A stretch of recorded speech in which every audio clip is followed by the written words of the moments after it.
Okay, good morning. How are you all? Can everybody hear me okay? I'm pretty loud. Okay, is this working okay? Okay, good deal. Well, we'll go ahead and get started. I did not get my little clicker, the pointer. Okay, hopefully it's working. Okay, so I am at Women's Hospital. I am with Women's Breast Specialist.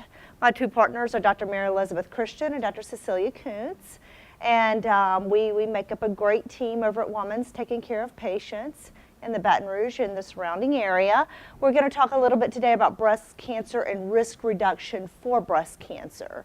And the things, hopefully we can take home several pointers, things that you can start doing today to reduce your risk for development of breast cancer.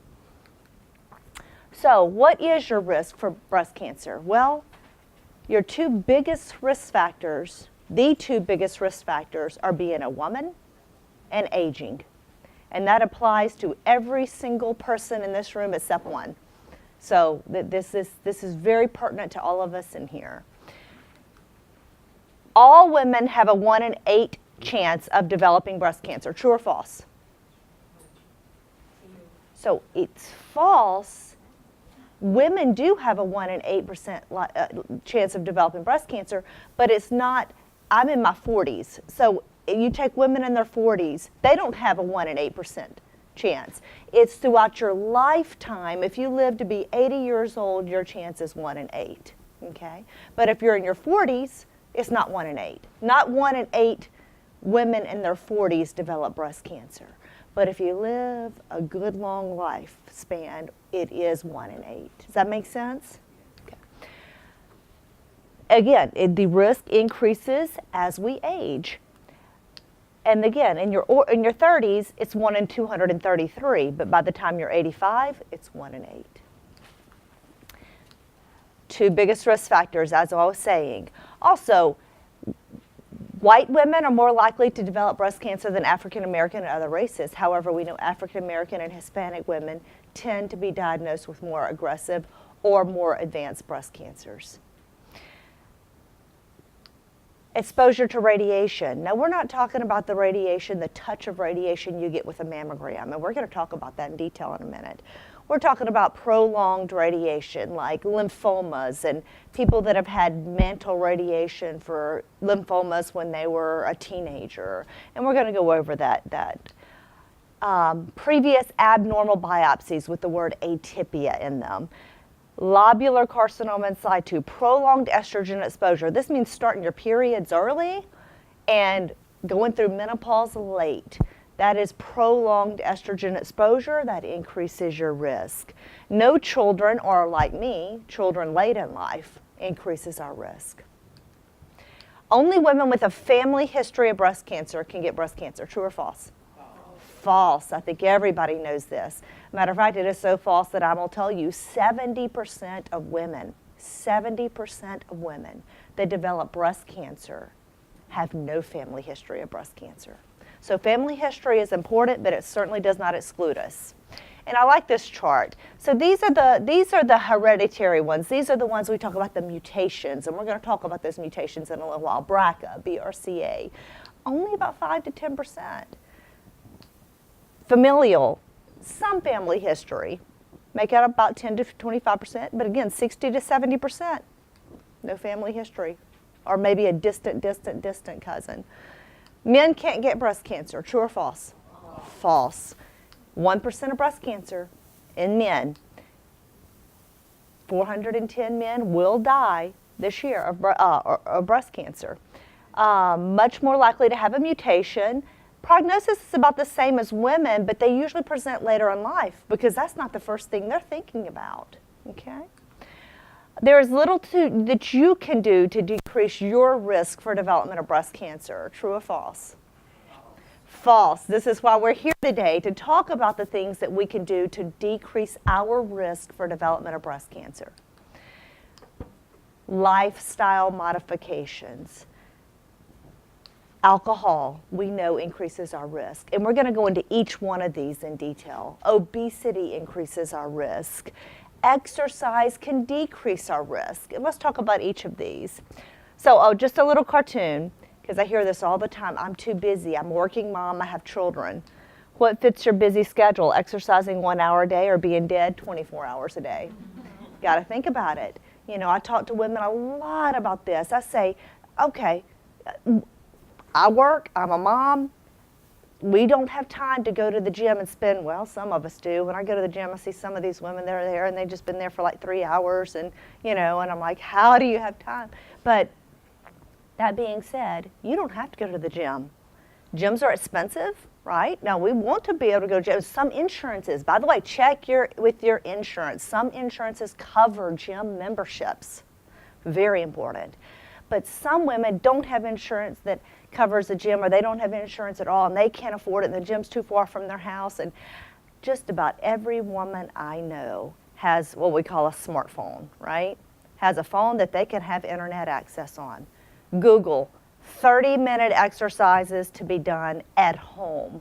They will give you a slew of ideas. You don't even have to be creative. They're going to give you a slew of ideas on things you can do right in your household with a chair and cans of green beans. Okay? So again, you don't even have to think about it. Just Google it. The hardest part is getting in the habit of doing it. Okay? So let's talk about alcohol. We are South Louisiana women, and a lot of us are Catholic. We like our alcohol, okay? We've been having our little wine since we were about 14 years old, sitting at the table with the family, and you know, we like our alcohol, right? It increases our risk for development of breast cancer. What I'm about to tell you is, I don't want to tell you that you have to exercise all the time and not eat anything and you can never drink alcohol, because you guys are going to walk out of here and say that woman's crazy and I'm never going to do anything she says. But it's all about moderation and, again, lifestyle modifications. So limit our alcohol consumption. We have a lot of studies that show that alcohol we know it's a known human carcinogen. We kind of know that alcoholic, or we've heard of alcoholism and people getting liver cancer or esophageal cancer or head and neck cancers, and you know, but it also increases our risk for a lot of cancers, including breast cancer. So moderation. We have a lot of studies showing that how this happens. There's a meta-analysis of 53 studies, 58,000 women, and these women were drinking 45 grams of alcohol per day. They were 1.5 times at risk for development of breast cancer as those who were not. For every 10 grams, this study showed for every 10 grams you consumed, it was a 7% increased risk. This study in the United Kingdom, actually 28,000 women, showed it even more of an increased risk for every 10 grams consumed per day, a 12% increased risk. So again, we know that it increases our risk. And why does it increase our risk? It metabolizes ethanol to acetaldehyde. These are big words, but they just sound like bad words, right? Well, this is because they are. This is a toxic chemical and probable carcinogen.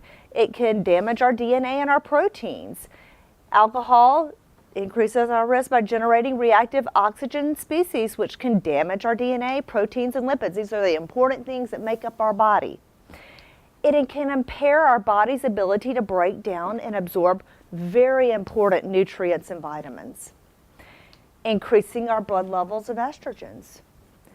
And they can contain contaminants that are introduced during fermentation. Anybody ever thought about how alcohol is made? Think about that process. Some bad things can happen in that process that can increase these things in our body, which can all increase our risk for development of cancers. What about a low-fat diet? Anybody? So again, we're going to talk about exercise and healthy eating. We know that a low-fat diet decreases our risk for multiple cancers. We know that a low-fat diet has other health benefits: cardiovascular disease, diabetes. Anybody in here with diabetes? I'm a type 1 diabetic myself, okay? So I know that I have got to eat no sugar and low carbs, okay? I've been a type 1 for a very, very, very long time. And I know that if I'm going to, I'm in my 40s with children home. I got a 3-year-old at home. If I'm going to live to see my grandchildren, I know that I have got to eat right and exercise because I have a disease that's going to take my life too soon if I don't. So I think about that every day as I try to make those right decisions on what I put into my mouth, okay? So let's talk about the Mediterranean diet. Anybody in here heard of the Mediterranean diet?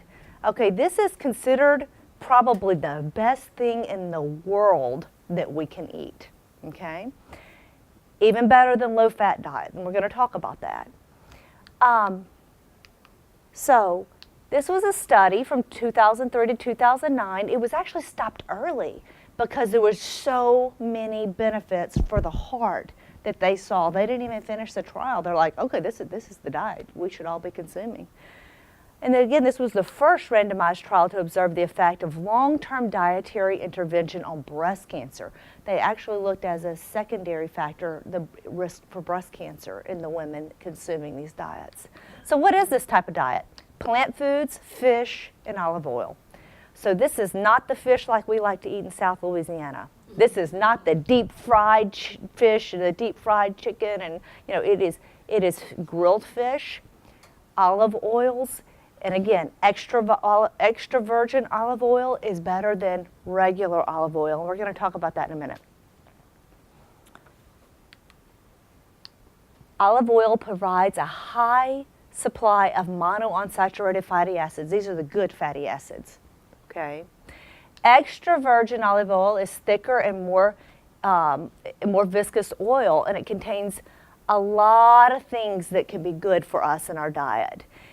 Some studies suggest that oleic acid has anti-proliferative effect by affecting the expression of human oncogenes.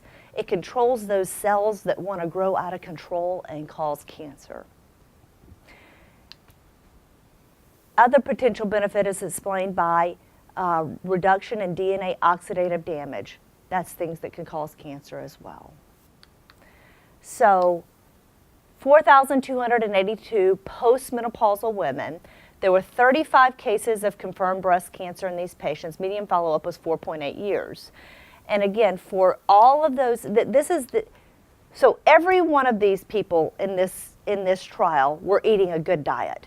They were eating a low-fat diet or a diet that had olive oils with nuts, or extra virgin olive oils, which are supposed to be the best.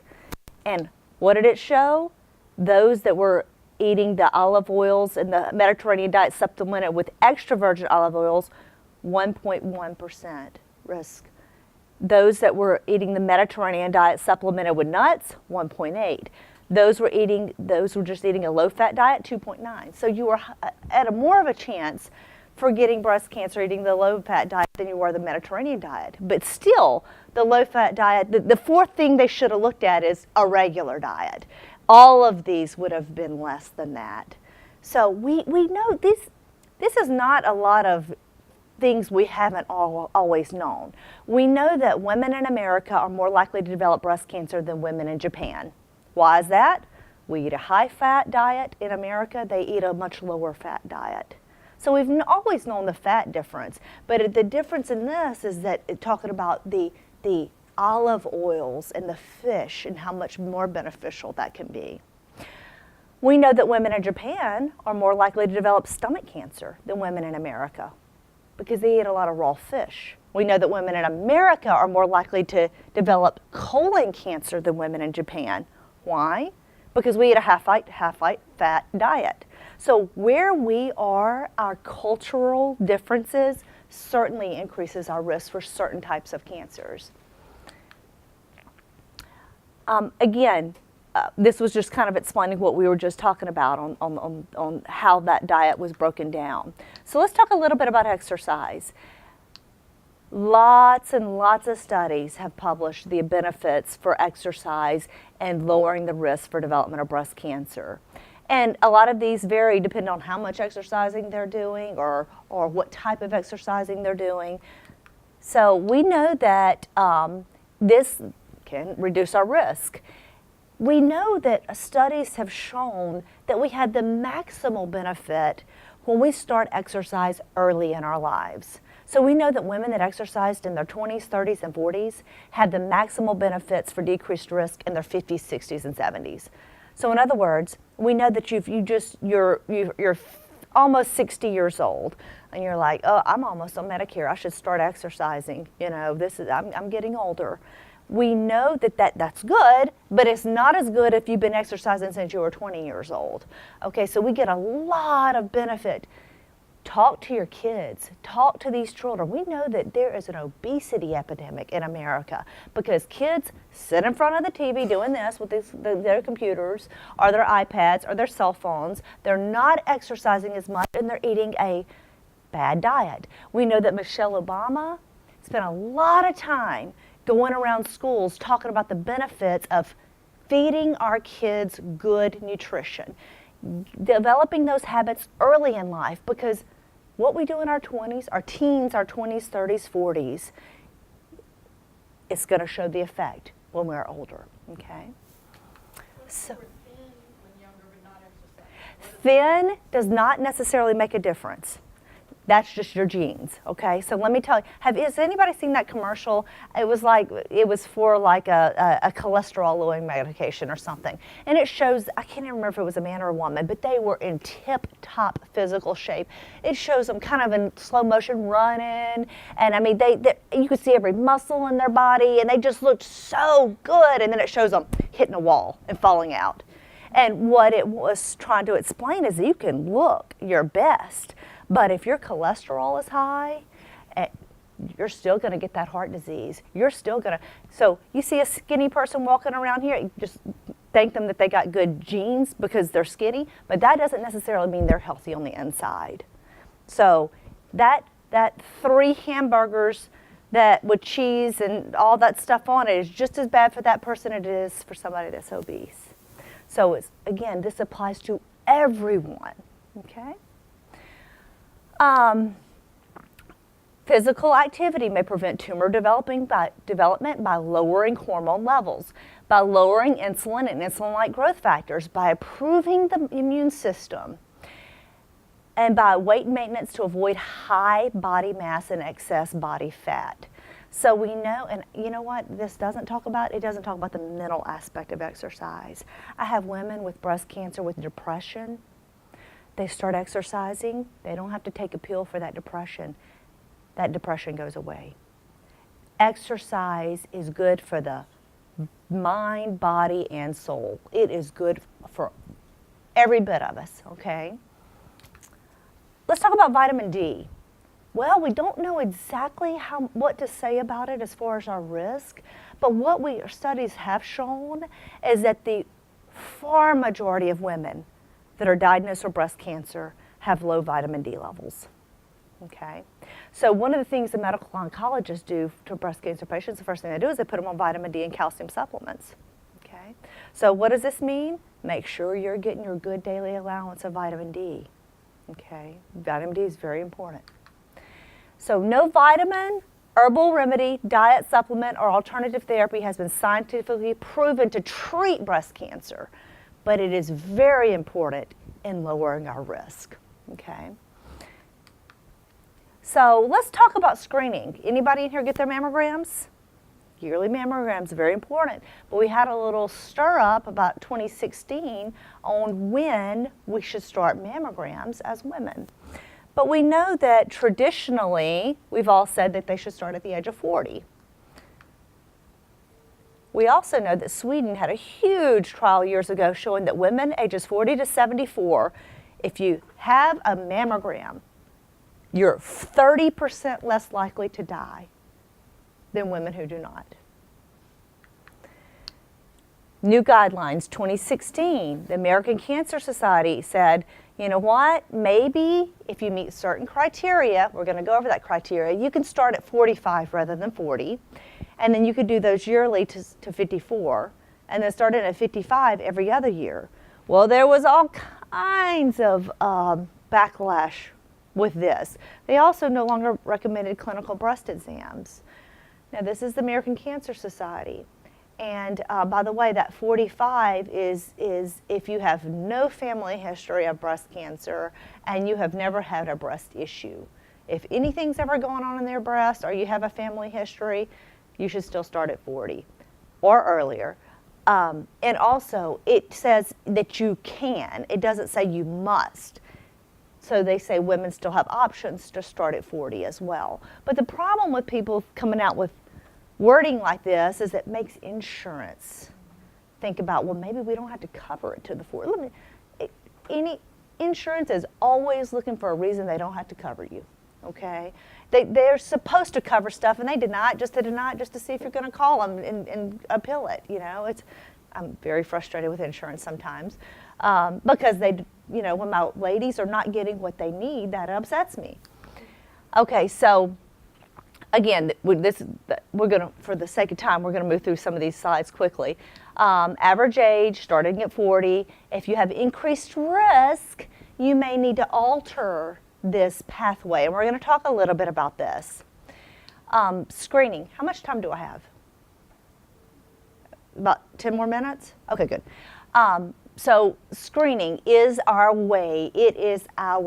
This is us being proactive in order to decrease our risk, okay? We know that women who have mammograms are less likely to die.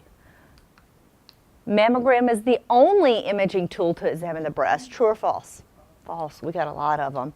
At Women's Hospital, we have 3D tomosynthesis, we have MRI, we have ultrasound. These are the main ones. Thermograms. Anybody in here heard of thermograms? Okay. So thermograms are another way to look at the breast. They are not FDA approved. Your insurance will not cover them. They are not FDA approved, and your insurance will not cover them because study after study has shown that they miss too many cancers. So what I'm going to tell you is if anybody in this room is getting a thermogram and you really want to get a thermogram, fine, get it. But please get a mammogram as well. Please get a mammogram as well. So a mammogram is still the gold standard. Annual mammography screening reduces breast cancer mortality by 30%. We know this, but we know mammograms aren't perfect. They may miss 20 to 30% of breast cancers. These are called false negatives. And of course, we know the more dense our breast tissue. Anybody heard about breast density? Guess what? It's now coming on your at Louisiana Wall. Now says your mammogram report has to tell you about your breast density. So we know the more dense your breast, the more likely mammogram can miss something. That's why we start talking about supplementing with ultrasound and other things. Supplementing, not replacing. Mammogram is still the best screening tool for breast cancer. False positives. Mammograms have recall rate. Anybody ever had a mammogram and had to go back and get another one afterwards? Okay, we're going to talk about that. So 3D tomosynthesis, the newest, latest, and greatest. Women's Hospital was the first place in Louisiana to get a 3D tomosynthesis mammogram. Now, many, many places have them. It's very important to evaluate the difficult breast, the more dense breast tissue, those with previous surgery or implants.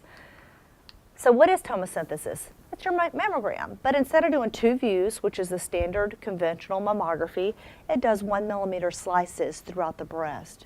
So I usually have on my white coat when I try to demonstrate this to patients. So let's say this is your breast tissue. And when they squeeze our breast can fold upon itself. That area folded upon itself can make something look like it's there that's really not, or it can mask something that's really there. So when you go back and get your spot compressions, that second view, they take that area, they flatten it out, okay, and they basically put a magnifying glass over it. That's what you're going back for when you get those additional views.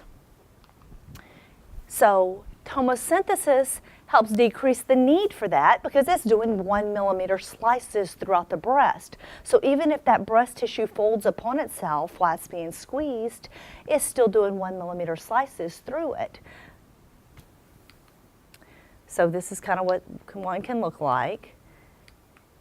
1 millimeter slices. And so this is comparing it to our conventional 2D mammography and then tomosynthesis. So at 1,000 patients, 100 would get a call back, meaning come in, let's do some more views with conventional imaging. Out of 3D tomo, only 66. On conventional, 20 would be called for a biopsy. Out of 3D tomo, only 16. Here, 4 cancers would be found. Here, 5 cancers. So 3D tomo, less likely to get a call back, less likely to get a biopsy. But if you do call for a biopsy, it is more likely that it is cancer. So this is good, good, and good, okay? So this doesn't project well. Wow, it's a beautiful day out there. I didn't even look back there, but it's beautiful out there. But this doesn't project well. But this is, so it's very hard to find the cancer on this. But these spiculated, we call these like spider legs, very, very easily to see on here, on 3D tomo. Another example, very, very hard to see this cancer here. But here, whoops, on magnification views, you see those spiculations? That's just 2 examples of how 3D tomo can find small cancers better. Another example. Okay, so let's talk about red flags in family history. We always talk about family history, right? So it's very important. So who is at increased risk for development of breast cancer? We know that women under the age of, women who have a family history of women under 50 with breast cancer, those should be red flags. Those with family histories of breast cancer and ovarian cancer in the family. Those with family histories of gene mutations, BRCA mutations, BRCA. Ashkenazi Jewish and some other populations, those with male breast cancer, ovarian cancer, clusters of certain types of cancer in the family. These are all red flags to us who are evaluating the patient on, well, maybe they are at increased risk. Let's take a look at this a little closer. There are a lot of risk stratification models that can look at these. One is the Gale model. It's a it's old, it's still good, but it's not, there are some others that are a little bit more in detail and get a little bit more history. This is the one we use at Woman's, the IBIS. IBIS and other risk assessment calculators are used to assess a woman's risk for development of breast cancer. If a woman's lifetime risk is greater than 20%, they meet criteria for high-risk screening. What does meeting criteria mean? That means your insurance will cover it, okay? So and oftentimes this is mammogram alternating with MRI every 6 months, along with a physical exam every 6 months. Now this does not apply to every woman. First of all, we have a high-risk clinic at Woman's. I run our high-risk clinic. So anyone who thinks they have a family member or think they are at high risk, anybody can be seen for assessment to see if you meet this criteria. But I have a 55-year-old patient, and she has a 35% lifetime risk for development of breast cancer. So instead of just doing conventional once-a-year mammograms, I'm going to do 3D tomosynthesis mammogram on her and likely alternating it with MRI. MRI is the most sensitive study for detection of breast cancer in a woman. So why doesn't everybody get an MRI of the breast? It's expensive. It's expensive. So insurance is not going to pay for every woman to get an MRI. Mammograms are good. They're not as good as an MRI, but they're cheaper. So that's the whole idea of a screening tool is it has to be cost effective. Okay? It has to not be expensive. But if you do have that increased risk, you do meet criteria for getting an MRI as well. But this is not going to, I have a 25-year-old that has a 23% lifetime risk for development of breast cancer. I'm not going to be starting mammograms and MRIs at 25 and alternating them every 6 months on her. But maybe I will start MRIs at 30 and do a physical exam every 6 months. So it's not a cookbook recipe. It all depends on a woman, her age, and her risk factors. And this is what we do in our high-risk clinic. So this is kind of what it looks like. I have to go through these slides quickly because we need time for question and answers. And again, this is our high-risk clinic. We also talk about the lifestyle modifications, the healthy diet, and the exercise. And I hold my patients accountable. Every time I see them every 6 months, I'm like, okay, tell me what we've been doing to reduce our risk. And I let her start telling me. I work with her on that. I talk to her through it. I tell her other suggestions that she can do in addition to what she's doing. So it's not just we see you one time and tell you you're at high risk and go from there. It's a meeting every 6 months to talk about this, make sure we're doing our things to reduce our risk. Genetic testing, again, very important for some women. Not everybody needs to be genetically tested, but those with a strong family history, male breast cancer, ovarian cancer in the family, breast cancer in young patients in the family, they probably do need to be evaluated for genetic testing. Do they have a mutation that has been passed down from their mother or father that is increasing their risk for development of breast cancer? Does anybody remember how many women that are diagnosed with breast cancer actually have these mutations? It was in the very front of the slides. 5 to 10%. That's exact. So this is why we don't test everybody. These mutations are rare, but if you do meet criteria, you do need to be tested. Again, this talks about who should be tested.